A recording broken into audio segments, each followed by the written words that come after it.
Daji and our Prime Minister for Janaushadhi, because I work in rural area and in the city also. It has helped a lot to poorest of the poor people. I only request that you should be extended in a remote and rural area. Sir, one may have money, robust health, beauty, everything, but if one is not mentally sound, then they will never enjoy life. Mental illness is one of the major factor today. It's prevailing in our country in a different stages of life. When children are young with the digital devices, addiction, and when women become mothers, they have post delivery depressions, old age loneliness depression, in between middle age there's some other depression. So people look down upon mental illness and the awareness is very poor. Because of that, there are many people who suffer but they don't even express. In Janaushadhi, I found out even the depression tablets have become extremely cheap, and in my work I found out that helped a lot, less than a cup of coffee, I tell that. NIMHANS in Bangalore is a central government institute for health and it's extremely well known. And many people from our neighboring countries like Pakistan, Bangladesh, Nepal, people come, the patients come there and take treatment. It's one of the finest institute, but we require many such institutes in India because our population is very large. One NIMHANS or two NIMHANS will not be sufficient. We should have many more NIMHANS, mental education institute, curing hospitals in India. And I want to request government, please look into that matter. Number one, making awareness program. Second, giving little more money for such hospitals. Third one is for research, because the research in West is so different than the research in India, because our cultural conditions are different, our way of thinking is different, and our family situations are different. So our problems are different. So I request that we should look into Janaushadhi in rural area and distant area, and lot more money should be spent on mental illness. We can have a lot of awareness program, like it was there about 20-30 years back. If somebody in the house who are my age or even younger than my age, they may remember Jara Sochiye. There was a very nice program by DD, Jara Sochiye. It was only 30 seconds program. It will make you to really think. And I would request, sir, particularly Naddaji, that we should introduce such programs, Jara Sochiye, on mental illness, particularly for women, because women are not very expressive. And they think it's a taboo to talk about it. Something is wrong. They will put me in the mental hospital. What will happen to my children? All these taboos will come. So please see that there should be a Jara Sochiye kind of a program, 30 seconds. I'll take 1 more minute, sir.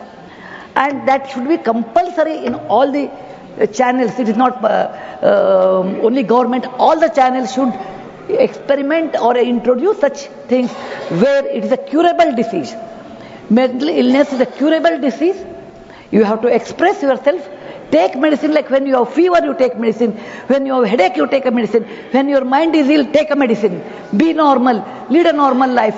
Don't get into taboo. These things should come out and there should be a program. Thank you very much for giving me this time. On the behalf of all those patients with whom I work, they cannot express their gratitude to our Prime Minister and Naddaji, because they have made mental depression tablets so cheap.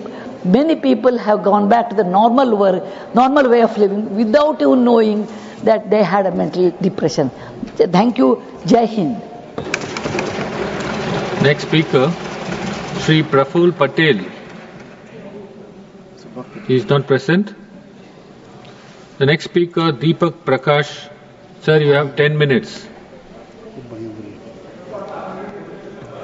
बहुत बहुत धन्यवाद उपसभापति महोदय, आपने मुझे महत्वपूर्ण विषय पर बोलने का अवसर दिया। साथ में मैं दिल की गहराई से मैं साधुवाद देना चाहता हूं अपने सदन के नेता और स्वास्थ्य एवं परिवार कल्याण के मंत्री सम्मानित नड्डा जी को। उन्होंने मुझे महत्वपूर्ण विषय पर बोलने के लिए अवसर दिया, इसके लिए मैं दिल की गहराई से उनका अभिनंदन करना चाहता हूं। महोदय, हमारे शास्त्रों के अनुसार आरोग्यम परम भाग्यम स्वास्थ्यम सर्वाद साधनम, अर्थात स्वास्थ्य परम धन है और अच्छे स्वास्थ्य के हर अच्छे काम पूरा किया जा सकता है। और इसको धरातल पर अगर किसी ने उतारने का काम है तो दुनिया के सर्वाधिक लोकप्रिय नेता श्रीमान प्रधानमंत्री नरेंद्र मोदी जी का है। महोदय, इस स्वास्थ्य एवं परिवार कल्याण मंत्रालय का तो उपलब्धियों का भंडार है। अगर चर्चा की जाए तो 3-4 दिन तक ये चर्चा चल सकती है। इसलिए मैं कहना चाहता हूं कि चाहे कोरोना का कालखंड हो और सबसे अच्छा मैनेजमेंट दुनिया में अगर किसी देश ने दिखाने का काम किया तो भारतवर्ष था और वो प्रधानमंत्री नरेंद्र मोदी के नेतृत्व में दिखाया गया। महोदय, चाहे वैक्सीनेशन का सवाल हो, चाहे घर में बैठे हुए लोगों को हमारे राष्ट्रीय अध्यक्ष के रूप में नड्डा जी ने पार्टी के एक कार्यकर्ताओं को सेवा ही संगठन के माध्यम से नर सेवा नारायण सेवा का संकल्प देने का दिलाने का काम किया। पार्टी का एक कार्यकर्ता वो जमीन तक पहुंचने का काम किया और उनके लिए सेवा का संकल्प लेकर काम किया। महोदय, चाहे आधारभूत संरचना बढ़ाने का हो मेडिकल क्षेत्र में, नरेंद्र मोदी जी के नेतृत्व में आगे बढ़ता चला गया। महोदय, चाहे डॉक्टर हो चाहे स्वास्थ्य कर्मी, उसकी गुणवत्ता को बढ़ाने का काम अगर किसी ने किया तो हमारे मंत्री श्रीमान जगत प्रकाश नड्डा जी के नेतृत्व में बढ़ते चला गया। महोदय, चाहे मेडिकल टूरिज्म की बात है इस बजट के अंदर, दुनिया के आज विकासशील देश के जो बीमार से ग्रसित लोग हैं वो भारत की ओर मुखातिब हो रहे हैं, भारत की ओर मुखातिब हो रहे हैं। महोदय, चाहे वो बजट बढ़ाने का हो, 2013-14 से 14 में जब उनकी सरकार थी उससे 167% ये सरकार ने बढ़ा करके गरीब और मध्यम वर्गों के प्रति संकल्प दर्शाने का काम किया। इसके लिए मैं विशेष रूप से अपने मंत्री जी और निर्मला सीतारमण जी को मैं बधाई देना चाहता हूं। महोदय, चाहे प्रसव काल में महिलाओं के लिए योजनाओं बनाने का सवाल हो, चाहे एम्स बढ़ाने का सवाल हो, पहले के समय में देश के विभिन्न जिलों से विभिन्न स्थानों से सांसदों के घर में मरीज आते थे एम्स में इलाज कराने के लिए। आज 23 एम्स प्रधानमंत्री नरेंद्र मोदी के नेतृत्व में और श्री जगत प्रकाश नड्डा जी के देखरेख में आगे बढ़ रहा है। महोदय, ये है कमाल, ये है मोदी मैजिक। महोदय, मेडिकल कॉलेज आज 259 जिलों में आज वो कार्यरत है। ये कोई छोटी बात नहीं है महोदय। आज मेडिकल कॉलेज बढ़ रहे हैं और साथ साथ मेडिकल कॉलेज में छात्र की संख्या भी बढ़ रही है। इसके लिए मैं विशेष रूप से मैं माननीय मंत्री श्रीमान जगत प्रकाश नड्डा जी को मैं बधाई देना चाहता हूं, उनकी सराहना करना चाहता हूं।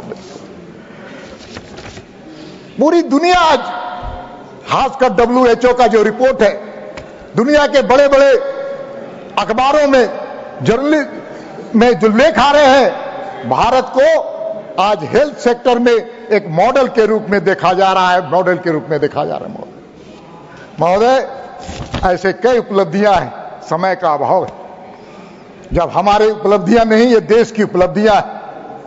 और जब इस देश की उपलब्धियों पर कुछ हमारे मित्र कांग्रेस के लोग, TMC के लोग, हमारे विपक्ष के लोग जब आलोचना करते हैं तो मैं ईश्वर से प्रार्थना करता हूं कि उनकी बुद्धि को सद्बुद्धि देने का काम करे। महोदय,